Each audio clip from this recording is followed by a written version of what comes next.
ஆண்டின் பொதுக்காலம் 18ஆம் ஞாயிறு.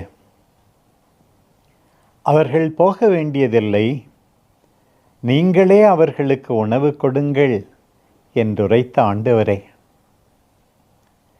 என் நகரத்தின் தெருக்கள் அன்பு செய்ய யாரையாவது தேடுபவர்களாலும், பார்ப்பதற்கு காட்டும் ஒரு நம்பிக்கையை தேடுபவர்களாலும், வசந்த காலத்தின் சுவையுடைய ஒரு வார்த்தையை தேடுபவர்களாலும் நிறைந்துள்ளன.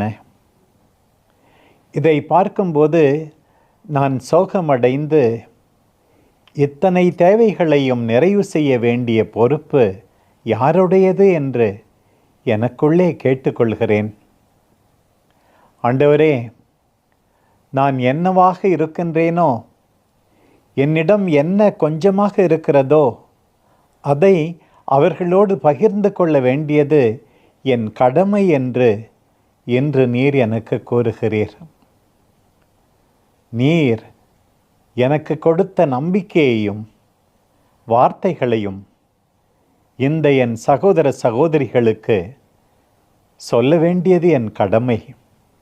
நீர் எனக்கு கைகளை தந்தது பெற்றுக்கொள்வதற்காக அல்ல, கொடுப்பதற்காக. நீர் எனக்கு இதயத்தை தந்தது அதை மூடி வைப்பதற்காக அல்ல, மற்றவர்களை ஏற்றுக்கொள்வதற்காக, அதை திறந்து வைப்பதற்கே. நீர் எனக்கு 2 தோள்களை தந்துள்ளீர். ஒன்று எனது சிலுவையை சுமப்பதற்காக, மற்றொன்று பிறருடைய சிலுவையை பகிர்ந்து கொள்வதற்காக. வாழ்வு தரும் வாழும் அப்பமாகிய நீர் எனக்குள் வந்தது என்னுள்ளேயே தங்கிவிடுவதற்காக அல்ல, மாறாக பிறருடைய இதயங்களில் என்னால் அது நடப்படுவதற்காகவும், உம்மீது கொண்டுள்ள பெரும் தாகத்தை தணிக்கும் பொருட்டு அது பல மடங்காக பெருகுவதற்காகவும் ஆகும். இதுவே இன்றைய நாளின் எனது கடமை. உமது அருளால் இன்னும் வரவிருக்கும் நாட்களிலும் அதே என் கடமை என்று உணரச் செய்யும்.